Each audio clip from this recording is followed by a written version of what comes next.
What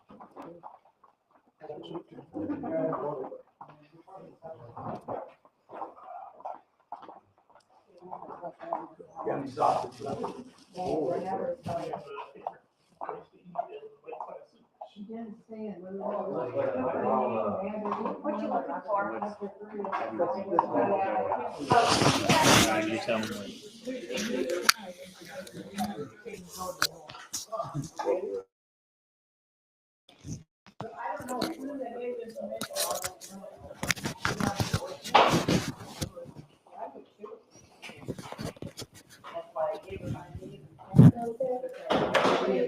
Hello, sir. Hello, everyone. Hello. He's ready. All right, today, let's talk about Parkinson's disease. That's the topic I was given by Angel. And let's start with the first question is, do we know, just to have everybody involved, I have put in a QR code everywhere. If you scan this one with phone, that will get you to this presentation in this one, and you could answer this question. The first question which we have is, what is the reason you guys opted to talk about, or why you guys picked up this topic? One thing is very relevant is that April is a Parkinson Awareness Month. So that is one thing which is very important. And we all have different reasons why we go into creating awareness about different parts of disease process. I will show you two pictures, and basically the reason for showing those two pictures is kind of will explain you what we know, why we develop Parkinson's disease. So that is why it's very important. First is Michael J. Fox, we all know him. And second is Muhammad Ali. And there is two possible themes which we have why these gentlemen develop Parkinson's disease, and we will explore together. Next is what we are going to cover today is we will explain what Parkinson's disease is in general. That is where we're going to focus most of our attention, because if I could make you understand what Parkinson's disease basically means, the rest of the part is very easy to handle that part. So we will go through what Parkinson's disease is, what are the causes are, when we should treat, what kind of help which we need, how we manage at home. And if unfortunately you're a caregiver for a patient who has Parkinson's disease, what are the tools which we have which we could help out on each other? What Parkinson's disease is, commonly what we all know is that it is a tremors. Most of us know is that once we get a tremors, that is what we relate Parkinson to it. But we need to understand that Parkinson's disease is not truly only a tremors. Parkinson's disease is a movement disorder. And once you say movement disorder, we need muscles to move. So these are the things which we need to understand. Parkinson's disease is a movement disorder, and movements happen because of the muscles. In our body, there are three kinds of muscles which we have anatomically or medically. One, muscles, we all know what kind of muscles we are talking about, are musculoskeletal muscles. Then second class of muscles is the smooth muscles. Smooth muscles are inside your body, every organ system, whether it's your intestine, whether it's your speech box, or your facial muscles, or your breathing muscle. And third are the muscle of your arteries. So those smooth muscles are all over the body.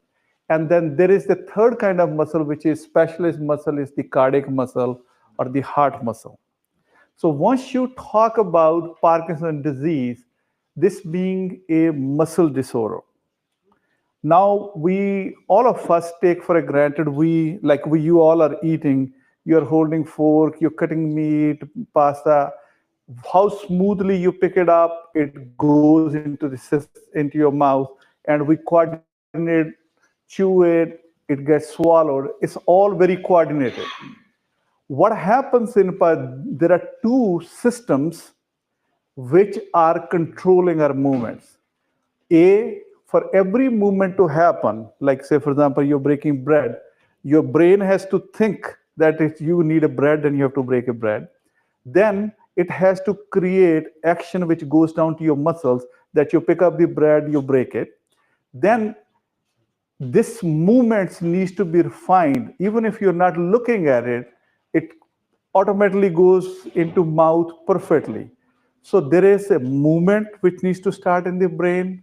It needs to be refined and needs to be there. So these two movements, starting of the movement is one part. Then the muscles which are taking care of the movement is the second place.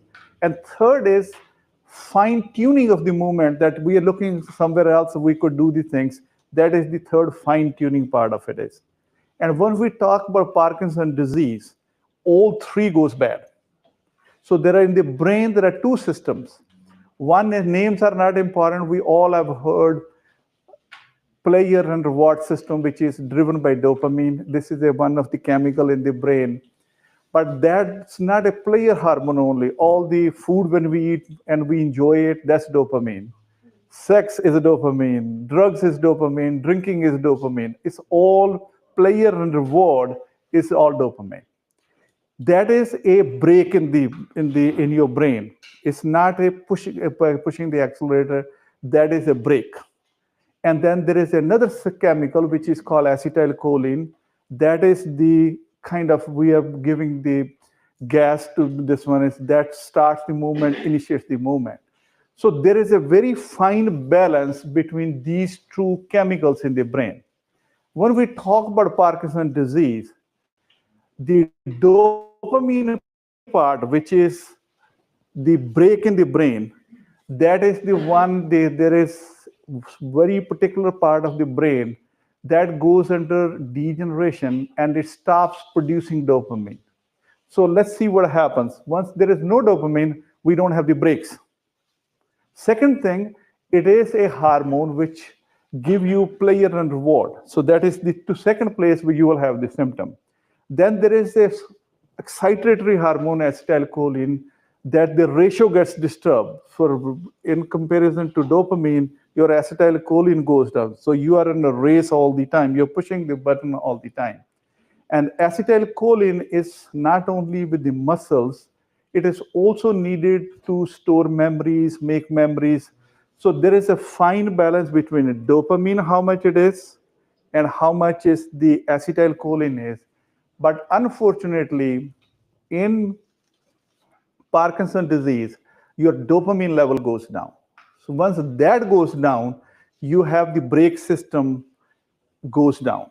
And what that does, it not only dopamine helps you with the brake, this remember planning of the movement and initiative in the movement which we started with, that also goes down. So there are two things happen with that part.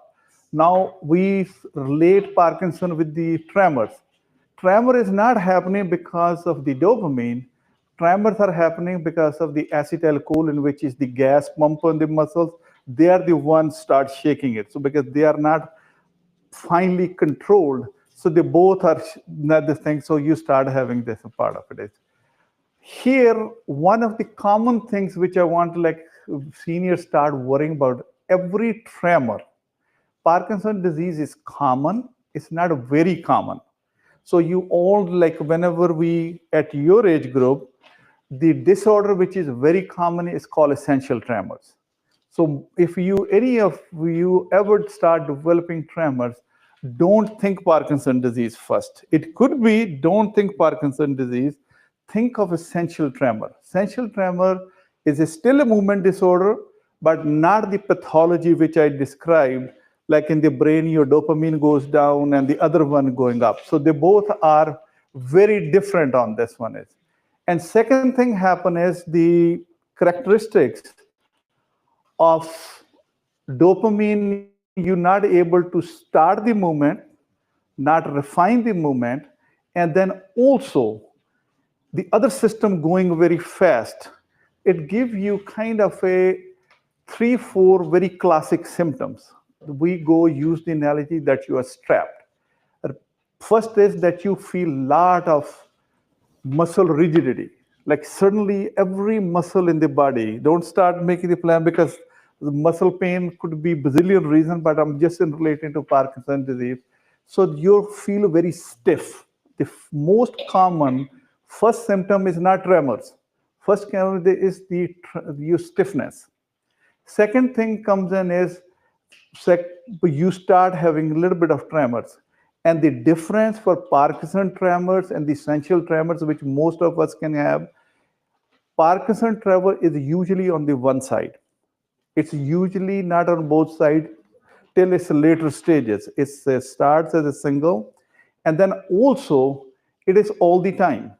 Whereas the essential tremors is for intention. Say, for example, you try to grab something, you're going to go hand is going to go all over.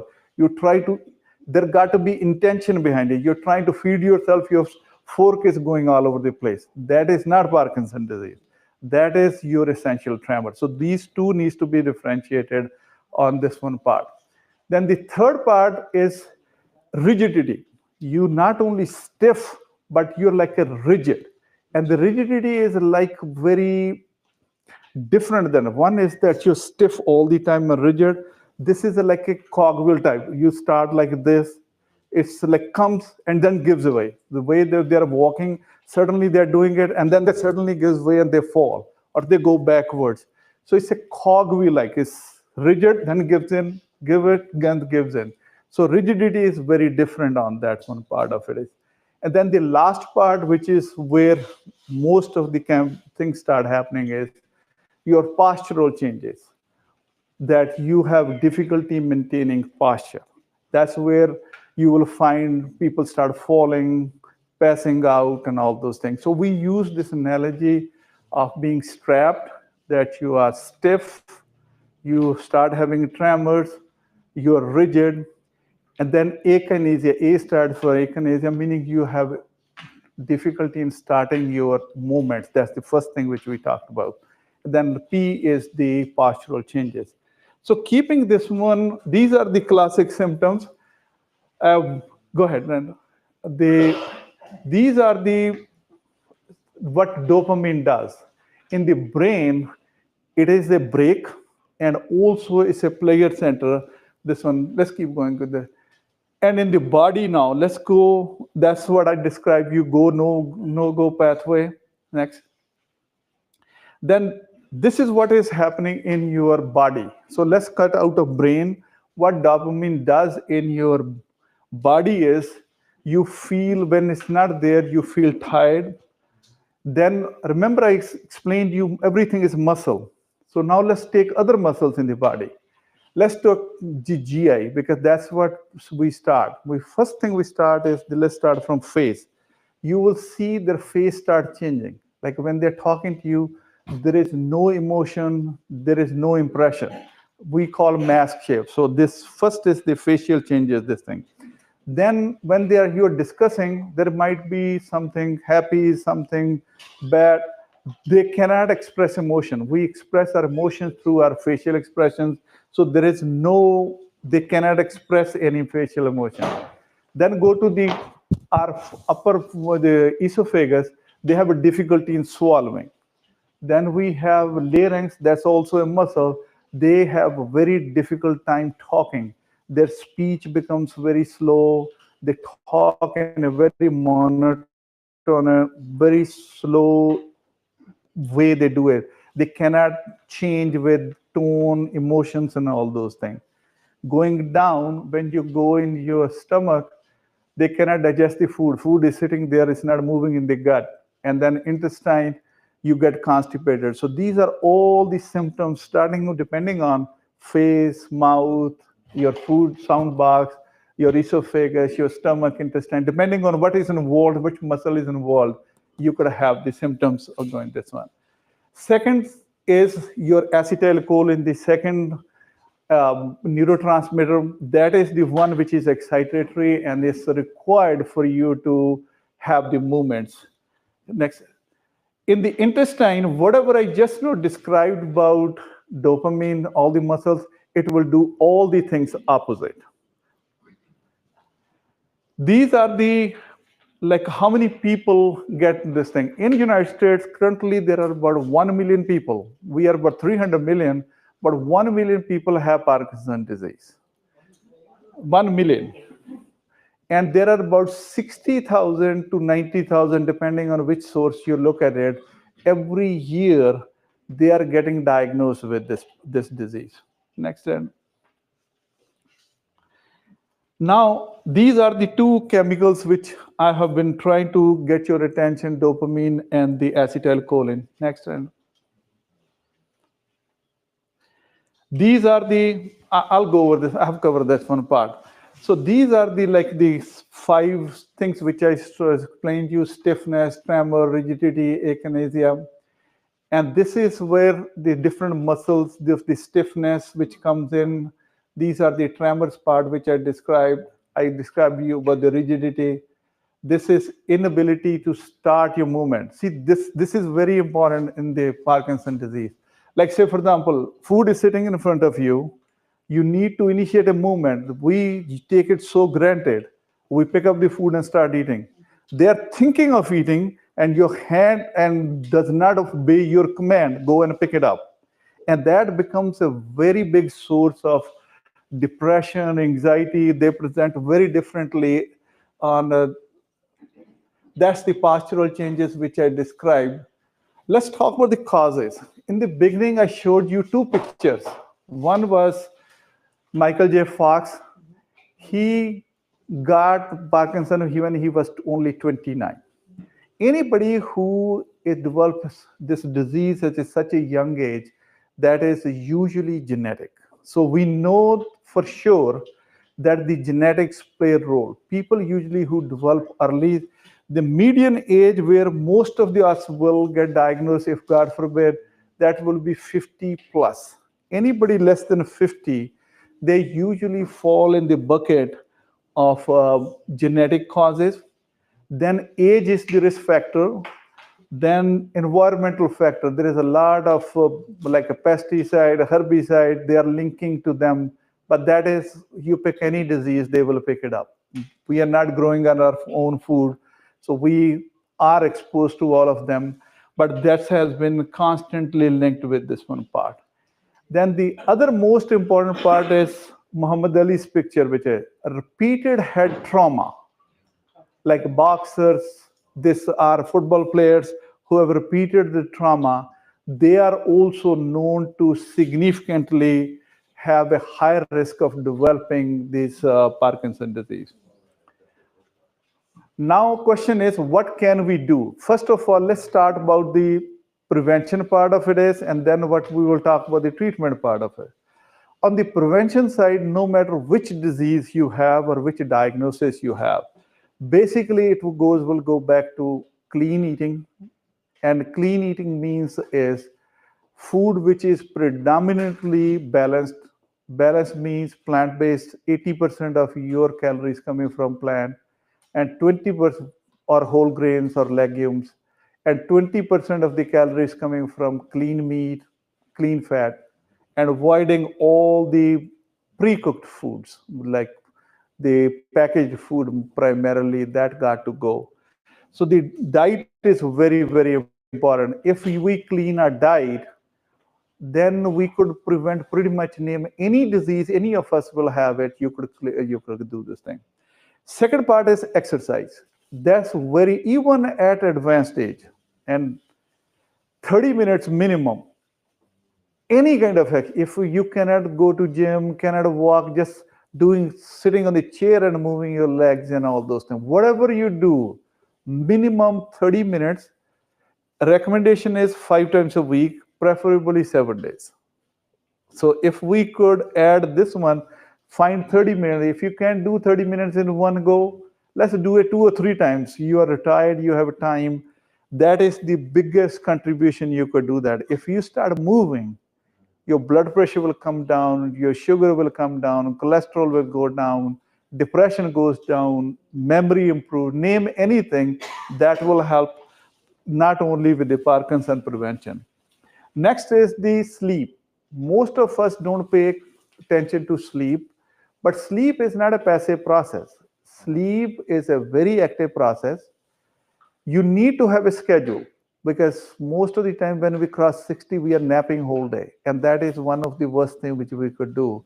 You need to have a sleep schedule and aim for 8 to 9 hours. If you guys can get it, your body allows it to get it. 8 to 9 hours is the recommendation for you to sleep. But it goes with the first two things which we talk. But they have found it out directly. People who exercise and eat right, actually they sleep well. So it's all related. It's not something which is then comes into the what kind of exercise. That is the most common question which being asked. You need both the exercises. You need to exercise your heart, which we know they're walking, aerobic exercise, but you have to do some weight. Some kind of a resistance training is must, especially 50 and up.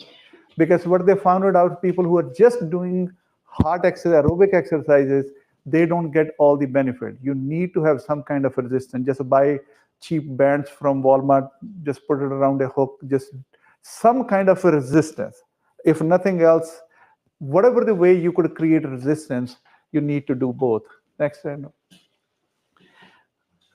Next, coming to is the home environment. Now let's put this thing together about the Parkinson disease and home environment. Remember, we started with that you are strapped when you have a Parkinson disease. You are stiff, you are rigid, you are shaking, you can't start the movement, and your blood pressure is dropping, everything is going down, and you are high risk for fall. Home safety is the most important thing. There are two places people fall. 95% of the falls happen at home going to the bathroom, and 5% are doctor's office, hospitals, nursing homes. So home is still, if we have to kind of change the environment, home is the place. And the common themes are at night, your path needs to be lit. There doesn't need to be any rugs, loose stuff for this part of it is. And then the other thing is height of your commode. It's very important because usually as we age, your leg muscles become weak, and they have, if your commode level is low, you are very high risk for falling. So those are the home changes. And then now use the technology to your fullest. Make sure that you have cameras. If you guys have a smartwatches, all the alerts like this, when they fall. When my dad was alive, we had all the video cameras, the smartwatches. Even if he just dropped a hand, we will get notified here. Make sure you involve your family member that whatever your monitoring system inside the house you have, you are, everybody in your family is aware of that. They know it. Check on each other. These are the things which we could do. And when you're living in the same subdivision, just have some kind of a group where we check on each other on a regular basis. I think these are the things which we could create and we could make them better. Then the biggest question comes in is, what should we, how do we treat and when to treat? The treatment is a neurodegenerative disease. After Alzheimer's disease, Parkinson's disease is the second disease which affects your brain.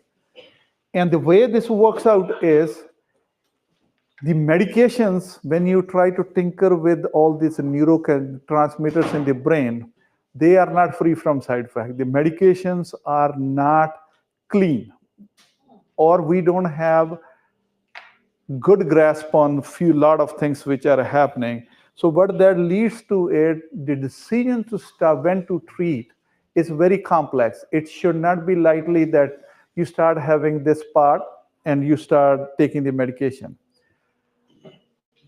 Bad part or unfortunate part is there is, so far as we are talking today, there is no diagnostic test.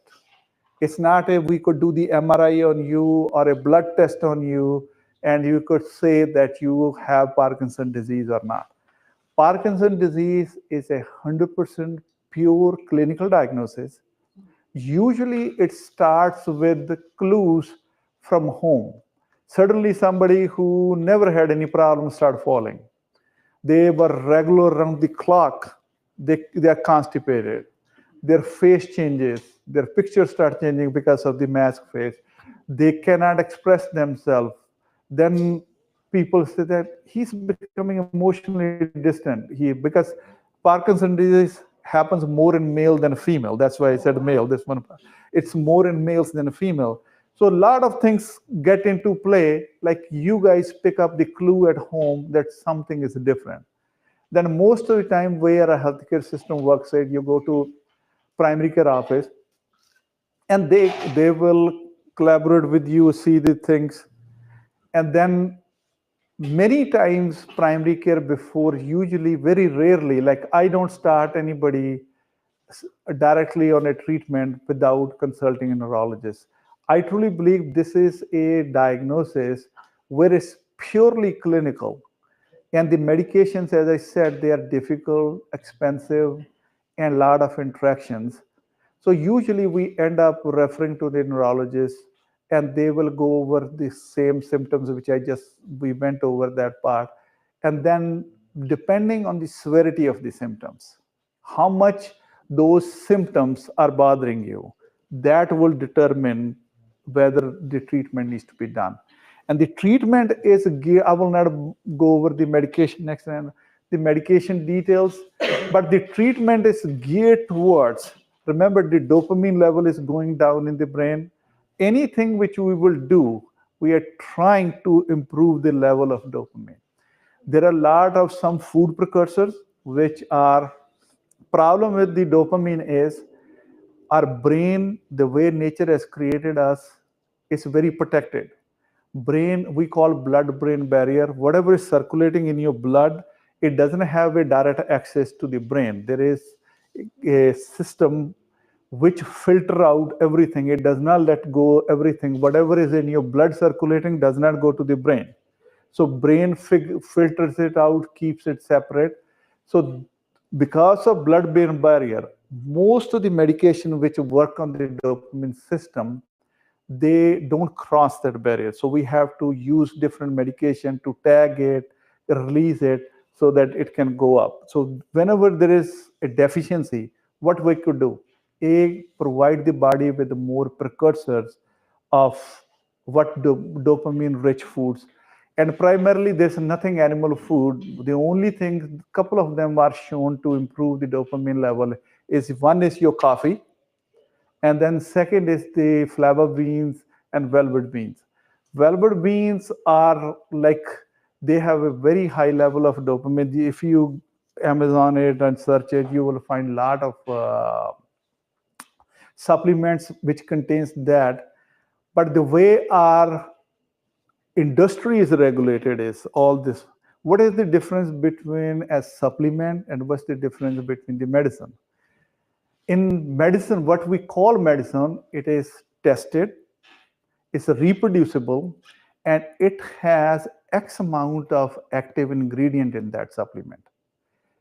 If a supplement start carrying the same amount of that active ingredient in them, then they are labeled as medicine.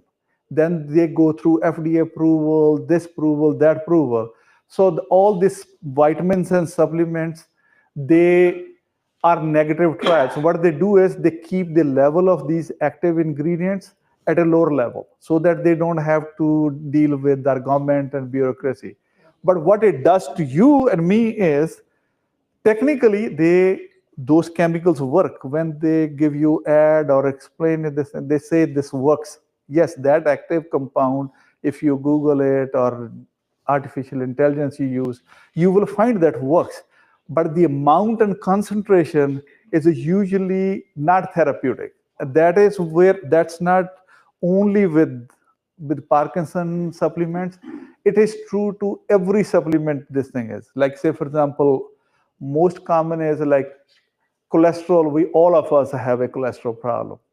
Red yeast rice, the active ingredient, actually lowers the cholesterol pretty much, the statins, but 30% of that. If statin lower your cholesterol by 50%, red yeast rice at least can lower by 20-25%. But the problem is, the one which you could buy from the market, the concentration of red yeast rice what they're selling in your supplement is low. Because if it's a high, then it needs to be like categorized as medicine. So that's the problem which you will run. So that's why this supplement industry tricks you all. I'm pretty sure you all take supplements. And these supplements, why they don't work or why all the trials are negative is nobody's questioning the wisdom of supplements. The problem is the way they are given and the concentration which are given, that is usually non-therapeutic. So that is where this comes in part of it. So what we coming to the medicine, so one is the foods. Second is we have heard a lot of common medications, levodopa, carbidopa, anticholinergics. Let's not get in because that will be confusing the issue. That will be above the scope of this thing. My goal in this kind of brief meeting was to make you come to conclusion that Parkinson's disease is a muscle disease, it's a movement disorder. It happened because of dopamine. Dopamine is, if two things you remember about the dopamine, it is a braking system in the brain, and the complementary part is acetylcholine. So, and second part is when dopamine goes down emotionally and psychologically, is your reward and pleasure system, all the quality of life. What makes us human is that we could feel, we could have a pleasure, we could have all those things. All those things start going down. And then it competes with acetylcholine, which is required for the memory. So your memory goes down. So it's a very complex process. But the good part is, main theme, if you ever have a shaking, whether it involves your face or your hands or this thing, so long as don't think Parkinson's disease first, think of other disorders first, because Parkinson's disease is a less common. Less common things happen less commonly. So that's, if I could make you guys do that part, I think I did this one part. Any question? These are the questions, like most common questions which we have. What's Parkinson's disease? What are the warning signs? How this thing happen? Which we have covered all of them. Like this, we have I will start making YouTube videos recently, but a year ago. And those was the preparation for this thing. But these are the questions which not only you may have, pretty much all across the world. These are the 10 most common questions about this thing, part of it. Now I'll take any question you have. I have a question. Sure. What is there like a certain percentage of with it being genetic? See, the genetic is probably 5 to 10%. And they vary. The people who start early, they have less of memory issues as the elderly. Elderly has predominantly memory. I'm not going to get into finer details on this one because that will confuse the issue. But answering your question, it's not very high. Or at least we cannot. There is a research now. With the artificial intelligence, one thing good is happening is we don't need people. We could run mock trials, and we could run the scenarios which artificial intelligence can calculate, which would have taken humans for years to calculate. That machine can calculate it in 1 hour, this one part. There are now genetic markers which are being studied. But the specificity of it, and then if you're positive, with certainty to tell that, yes, you have Parkinson's disease or you don't have Parkinson's disease, I think we are too far away from that. But there will be, you may listen to it, you may hear with this thing, the Parkinson's disease. Other thing which is very major happening is with the gene therapy and the stem cell therapy. Again, due to artificial intelligence, we could run now a lot more effectively. Remember, when the studies happen, there was people sitting on really littering in the chart. When we were in medical school, we will go to medical record and probably days and days, 10 of us looking for one small thing all over the place. Now with a one click, you could get all those things. So the life is getting better. Artificial intelligence definitely is going to improve our research.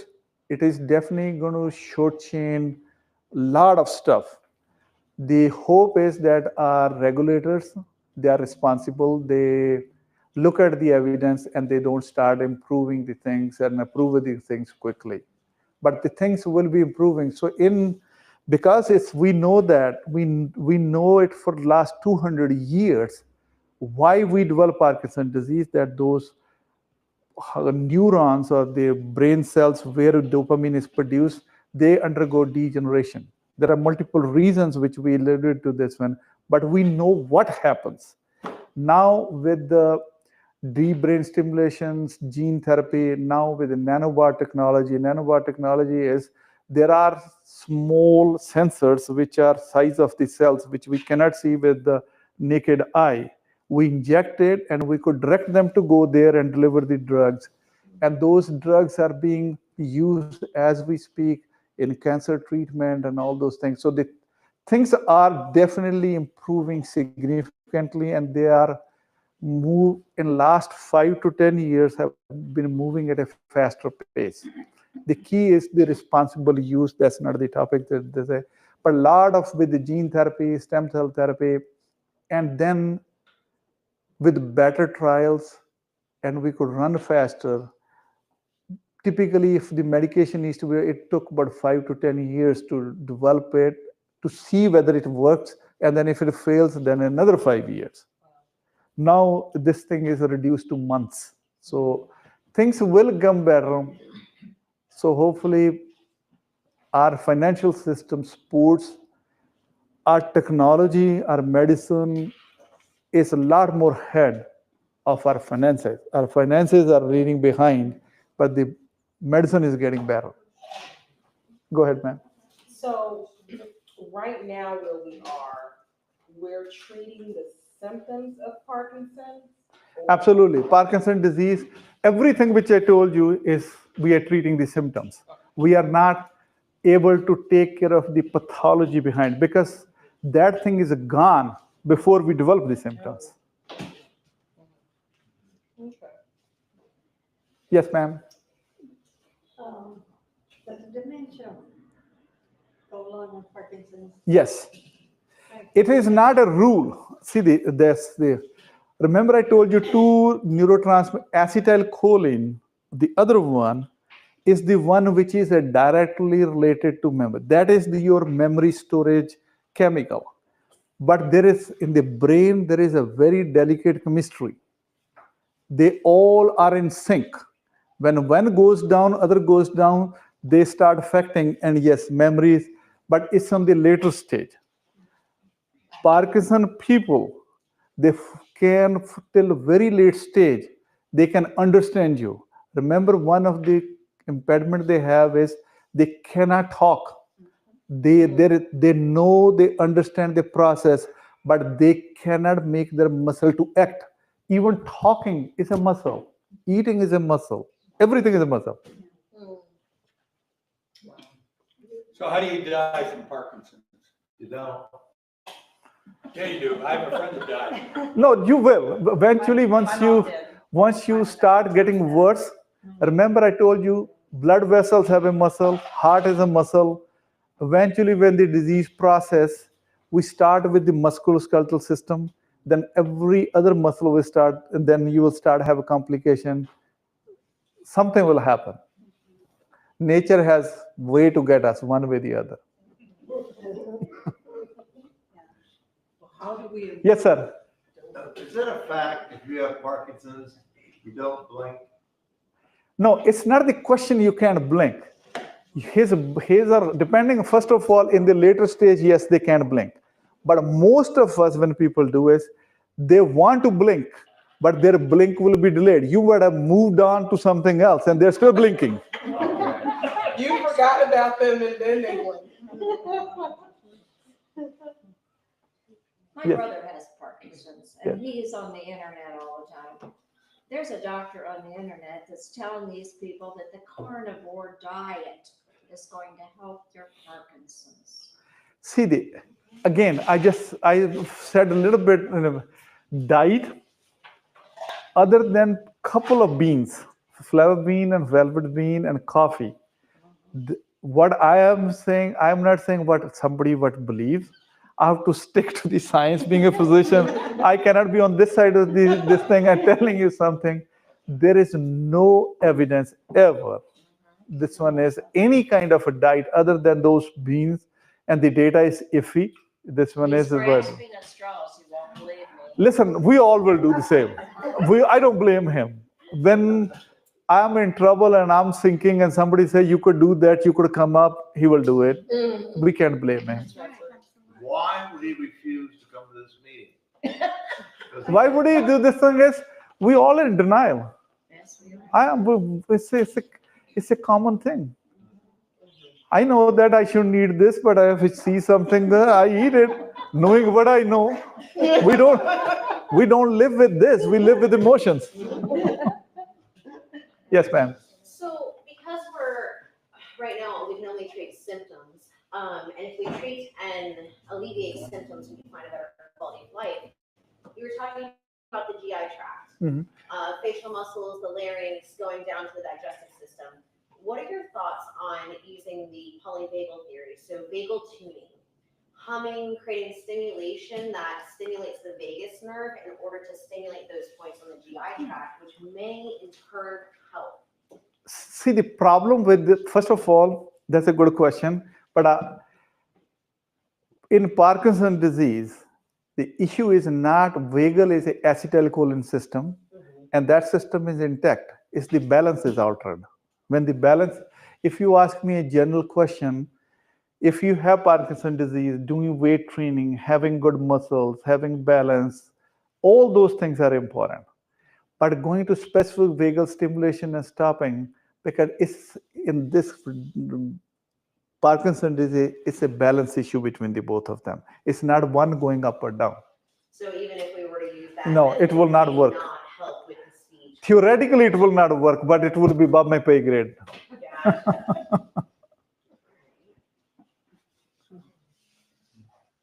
Ma'am, did you ask your question? Oh, I was thinking about the dopamine. Mm-hmm. So you said it all kind of. Anything you like, that's a dopamine. Anything give you pleasure, that's a dopamine. Well, there's a song, everything I love is killing me. That's very true too. But I mean, how do we improve? I mean, You're okay. The question is, how do we improve dopamine? yes. See, that's not medicine, that's a philosophy of life. And I'm not qualified. You guys probably have seen more life than me. That's a philosophy of life. The only thing which is medically proven is, at any age, whether you're young or old, so long as you create meaning every day, something to reason to get out, you have a purpose, you have dopamine going up. If you have sun is up and you have no reason to get up, that's a disaster. That's a disaster. Good answer. I get up and swaggle. My father had it. Mm-hmm. At the end, he did everything backwards. He would sleep during the day and roam around all night. Is that common? It is. See, what happens with them is they, even in the people with dementia, they all will do the same thing. Part of it is because all the cycles, what we eat, how we become hungry, how we eat, all the natural cycles and calls which we have in the body, they are very cyclical. Once these things changes in the brain, we don't know which direction they are going. And he turned furniture over all night. Hmm? You know, you got to change the locks so you don't go out and fall in the pool. Yes, correct. There's a lot to it. Believe me, caregiver burden is very high. If you have a memory loss or your Parkinson's, the guy who has it, he has it. But the caregiver burden, both emotionally and the extra duties to what it takes to this thing, caregiver burden is very high. And that's true to every disease. Just imagine you have a bypass and the other person is down for 3 months. It's a lot of downtime. It's very difficult. Caregiver burden is definitely, and unfortunately, our healthcare system is not designed for We are designed to take care of your disease. We will not let you die, we'll save you. And then you come in with there's nothing to offer unless you are fortunate, you have some assets, you have planned and all those things. Otherwise, you are off your own. That's a very sad part of healthcare. It is. It is. We don't have safety net. I think they got caught with their own game. I was reading when they established in 1964 Medicare. They wanted to start Medicare at the age of 65, but average life expectancy was 64. So the system was designed, nobody's going to damn live. Very few people will live. And this one, now they're busted with their own game. So they are caught. No, we are not dying. Everybody's living 20, 30 years past what they expected. Yeah, Pretty much. So or then, more. Yeah. More. within the realm of Parkinson's, where we are within the healthcare community, the medical community, and even in the social community, right now our focus is on improving quality of life and reducing the symptoms that do diminish quality of life. And that's where we are until we find more research. That's correct. Okay. See, it goes back to diet, exercise, sleep, manage stress, have a meaning and purpose in life. Like say, for example, when we built the office, we created this space so that we could have some kind of we have a Tai Chi class and we have a yoga class. We struggle to bring people. They don't want to come. And it's free. And it's free. And it's free. The advertising is everywhere. Trying to pull people off the street. So we don't live with what we know, we live with our emotions. That's the point. Where are the center of research? Which is it? See, the research is going, there is no center of excellence like one place, but it's most of the funding for this disease is Michael J. Fox Foundation. He, I think, has spent almost $440 million. That's how much he has collected and using it for this. And then remember, it's a degenerative disease. It's a stem cell. So a lot of political bullshit also come into play. We were ready to go for trials. Then the Bush squashed it. He said, no more stem cell trials. So these things get pushed, treatment gets pushed for a lot of different reasons. What political environment you are in, your research and all those things. And then there is a Parkinson Disease Foundation. That's also equally big. These two, Michael J. Fox Foundation, I think has the maximum work, and then Parkinson Foundation, they have the maximum work. And then how much money gets assigned to each disease for research is also political. So it's a lot more complicated. None of us can solve or know what the hell they do it. This is above our pay grade. Does anyone have any more questions? No. Can we thank Dr. Kundalis? Thank you. Thank you for sharing. I would say get your tickets out, but we have no tickets. Instead, we have your name and a bucket that I lost.